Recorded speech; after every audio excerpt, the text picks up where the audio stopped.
A delightful Tuesday evening to all. Yours truly, Gabrielle Lopez here and pleased to bring you PTV News Now. Let's kick off the work week with the stories that people are talking about.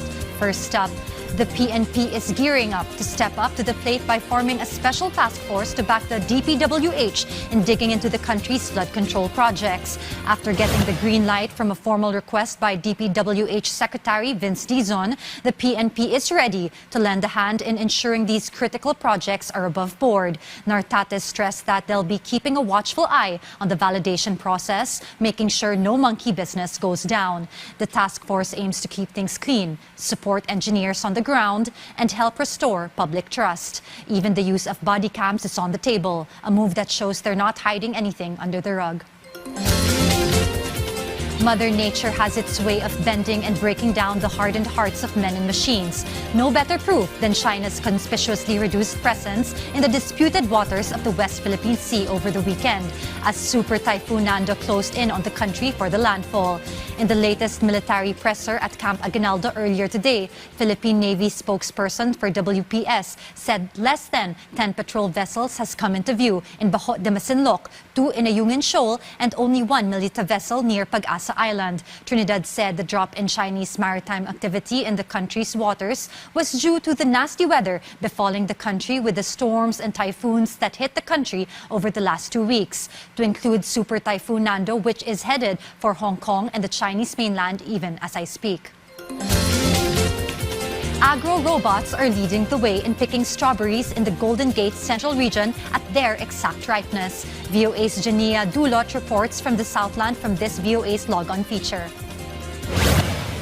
Juan Bravo created a robot that can gently harvest strawberries. Using sensors and cameras, it analyzes each berry's ripeness and programs the movement of a robotic arm to snip the stem without disturbing the plant's less ripe fruit. They ripe from the bottom to the top, so the tip of the bottom becomes red while the other part of the strawberry is still green and is going up.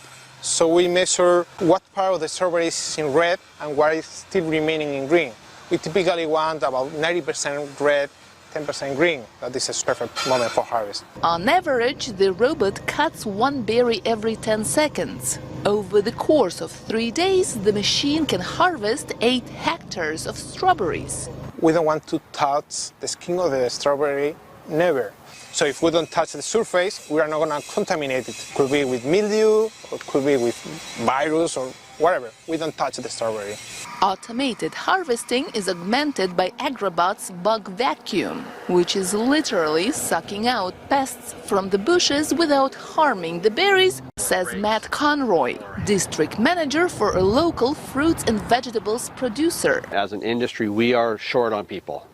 I have a whole roughly 15 to 20% every year that I need that much many more people. It's not a matter of displacing people, it's a matter of filling in the holes and the gaps to where we don't have enough people to do the jobs. Conroy says he is looking forward to modified agro robots helping to harvest other crops as well. Jenia Dulo, VOA News, Oxnard, California.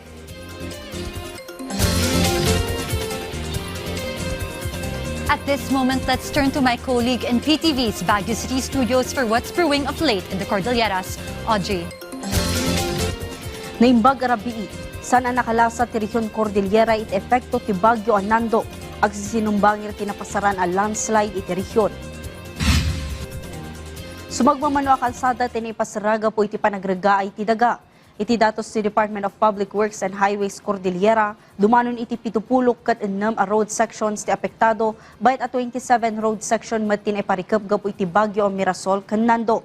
Naiparikap mat ti Cannon Road gapo iti mapaspasaran na panagrega ay ti daga, bayat a nailukat mat ti Marcos Highway kalpasan a nairikap iti Kalman gapo iti panagrega ay. Ibalbala kada ti panagdalyasa dagiti motorista kadagiti alternatibo a ruta. Iti datos mat ti Department of Social Welfare and Development Cordillera, dumanon iti nasro 4,100 a pamilya ti apektado iti Southwest Monsoon, ken ti Bagyo a Mirasol ken Nando a Buklen iti nasro 11,800 nga individual, manipod iti 186 a barangay. Dumanon mat iti 20 tinadadael a pagtaengan. Upat ti totally damaged bayat as 16 mati partially damaged houses. Nakaipaay matan ti DSWD kan dagiti LGUs iti nasurok 500,000 a humanitarian assistance. Wala po tayong problema sa ating supply pagdating po sa ating family food packs. Meron rin po tayong mga ready to eat na ito po yung immediate na binibigay natin sa mga evacuation centers. So we have enough. Meron din po tayong mga non-food kits katulad po ng kitchen kit, hygiene kit, family kit. Itida dumapay adamag ni mato ti presyo dagiti nateng iti La Trinidad Vegetable Trading Post kagidan ti mapaspasaran nga epekto ti Bagyo Anando. Sigun iti LTVTP Farmers Organization, epekto daytoy iti san-apan nakaisang-at dagiti nateng, gapu ka dagiti nakasara a kalsada nga intunda dagiti landslide. Kabayatan na ipanamnam ang matlata nga umdas ti supply dagiti nateng iti baet ti mapaspasaran pay laang ti epekto ti bagyo. Nailawlawag asan ang maliklikan ang mumato ti presyo dagiti nateng tunggal adda ti bagyo ken napig sa atudo nga agpaut iti sumagmamano nga aldaw. Iti price monitoring itay agsapa agay-ayam iti 10 aging 25 pesos per kilo ti tunggal kilo ti wombok, 30 to 60 pesos ti repolyo, 30 to 80 ti patatas, 35 ti sayote, 150 per kilo ti carrots, 50 ti pipino kan 120 ti beans. Itimot monitoring ti Benguet Agri Pinoy Trading Center agay-ayam iti 25 to 65 ti per kilo ti repolyo, 15 to 23 ti wombok, 40 to 190 ti carrots, 18 to 85 ti patatas, 3 to 12 ti sayote, 170 to 180 ti onion leeks, 100 to 110 ti celery, 100 to 250 ti bell pepper, depende iti klase daytoy.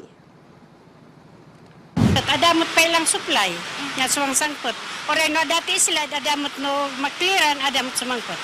Anmot nga masiro ti trading post. Dagiti Many thanks, Audrey. And with that, we've come to the end of tonight's show. Join us anew tomorrow for a twin bill of breaking stories from here and abroad in the afternoon and evening. Bear in mind to always stay connected by catching the news right here. This is Gabrielle Lopez wishing you all a safer, drier, and less stressful night ahead. And thank you for watching PTV News Now.